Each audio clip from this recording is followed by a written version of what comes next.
নাজিস লাইব্রেরিতে নতুন একটি ভিডিওতে সবাইকে স্বাগত জানাচ্ছি।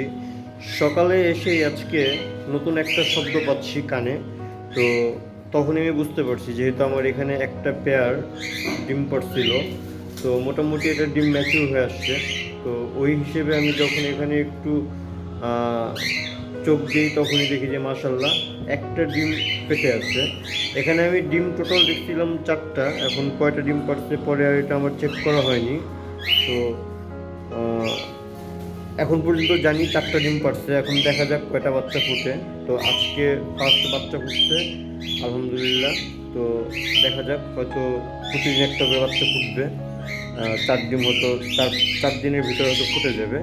তো আজকে সকালে যখন আমি এটা দেখলাম, এই এত ঝামেলার ভিতরেও এই জিনিসটা দেখে আমার কিন্তু অনেকটাই মানে ভালো লাগতেছে। আর অসুস্থ যে পাখিগুলো, এখন আল্লাহর রহমতে মেল পাখিটা পুরোপুরি সুস্থ বলা চলে, যাক। আর ওর বাথরুমের কন্ডিশন এই যে, আমি ট্রে ইচ্ছে করেই পরিষ্কার করতেছি না, এটা একটু পর্যবেক্ষণের জন্য। তো আজকে বা কালকের ভিতরে আমি ট্রে পরিষ্কার করে ফেলবো। আর এখন পর্যন্ত ওদের ওষুধ চলতেছে, যেমন 2+ আর অ্যামোডিস, এই দুইটা একসাথে এখন পর্যন্ত দিয়ে রাখছি। তারপর এই যে উপরের প্যাডটাও সেম একই, ওরও ট্রিটমেন্ট চলতেছে, কোর্স চলতেছে। তারপরে এখানে যে 2টা পেয়ার আছে, এই 2টা পেয়ারও কিন্তু এই সেম একইভাবে ইরোকট ভ্যাট প্লাস আরেকটা হচ্ছে লাইসোভিট, এই 2টা দিয়ে কিন্তু এগুলোরও ঠান্ডার কোর্স চলতেছে। কারণ এগুলো একটু বাথরুমের সমস্যা ছিল, বিশেষ করে এই পেয়ারটার তো পটিংয়ের অবস্থা খুবই খারাপ ছিল। তো এটার যেহেতু পায়খানা রাস্তা ভিজা ছিল, আর এখন পর্যন্ত মোটামুটি ভিজা আছে, তবে এটা আস্তে আস্তে শুকিয়ে যাচ্ছে। তো যাই হোক, দেখা যাক এটা কতটুকু কী হয় না হয়। এটা ভালো পরিমাণ ঠান্ডা লাগছিল।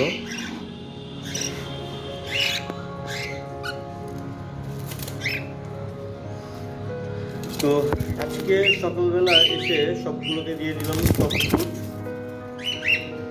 ওদের অবশ্য সফট ফুড খাওয়া মোটামুটি এখন শেষ। এখন পর্যন্ত কিন্তু কোনো সিড মিক্স দেইনি ওদেরকে, এই সফট ফুড এখন পর্যন্ত ওরা খাচ্ছে।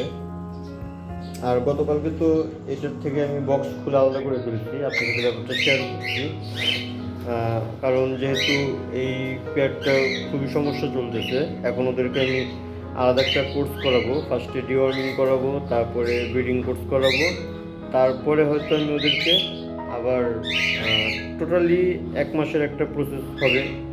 এই 1 মাস পরে ওদেরকে আবার নতুন করে বক্স দিব, এর আগে দিব না, যেহেতু ডিমের প্রচুর সমস্যা হচ্ছে। আর এই যে এইসব পেয়ারগুলো মোল্টিংয়ে আছে, মোটামুটি কিন্তু ভালো পরিমাণ ওদের লোম ধরতেছে। এখানে হয়তো দেখা যাচ্ছে না, কারণ আমার এখানে সব দিক দিয়ে খোলামেলা থাকার কারণে প্রচুর পরিমাণ বাতাস আসে। এই যে সব মোল্টিংয়ের যা আছে সব এখানে জোরে জোরে পড়ে যাচ্ছে।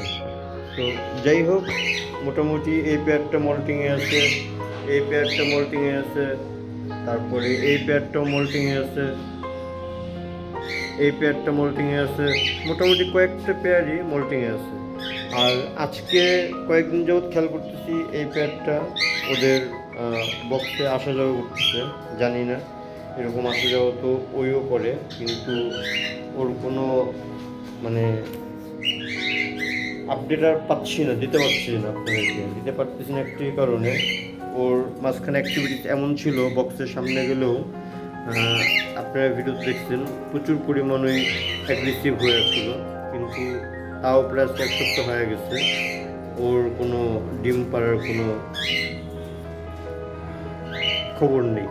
আর দ্বিতীয়ত গত পরশুদিন ওর পটিংটা দেখছিলাম, একটু ডিম পাড়া পাখিরা যেমন পটিং করে, পটিংটা একটু বেশি করে। তারপর একটু মানে কীভাবে বোঝাবো আপনাদেরকে, যেমন এই যে এই পেয়ারটা ডিম পাড়ছিল, এই পেয়ারটার পটিং আর ওর পটিং কিন্তু অনেকটা সেম হয়ে গেছিলো। নর্মালি ওরা কিন্তু ছোটো ছোটোভাবে পটি করে, কিন্তু এবার ওর পটিটা কিন্তু অনেক বড় ছিল। আমি ভাবছিলাম ওদের ডিমের সময় হয়েছে, সেই জন্য হয়তো পটিটা বড় বড় করে করতেছে, কিন্তু এখানেও আমার ভাবনাটা ভুল ছিল। ওদের আসলে আমি কোনো কন্ডিশনে বুঝতেছি না, ওরা এমন করতেছে কেন বা কী করতেছে না করতেছে। যাই হোক, বেশি সমস্যা হলে এটারও বক্স খুলে দিব, কিন্তু এটা বক্স খুলতেছি না কারণ ফার্স্ট টাইম তো, হয়তো একটু সময় নিচ্ছে ডিম পাড়তে। তা না হলে এটাকে একবারে ব্রিডিং কোর্স, ক্রিমি কোর্স করে তারপর এটা নতুন করে পেয়ার দিব।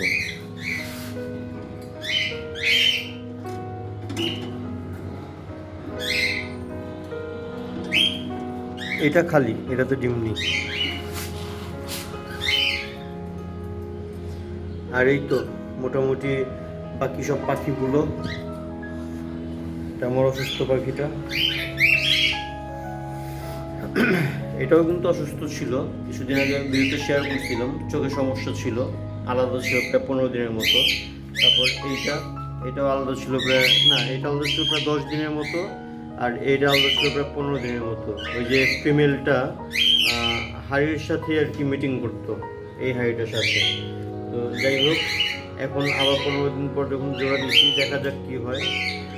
একটু দূরে দূরেই থাকে, আবার মাঝে মধ্যে দেখি একসাথে কোথায়।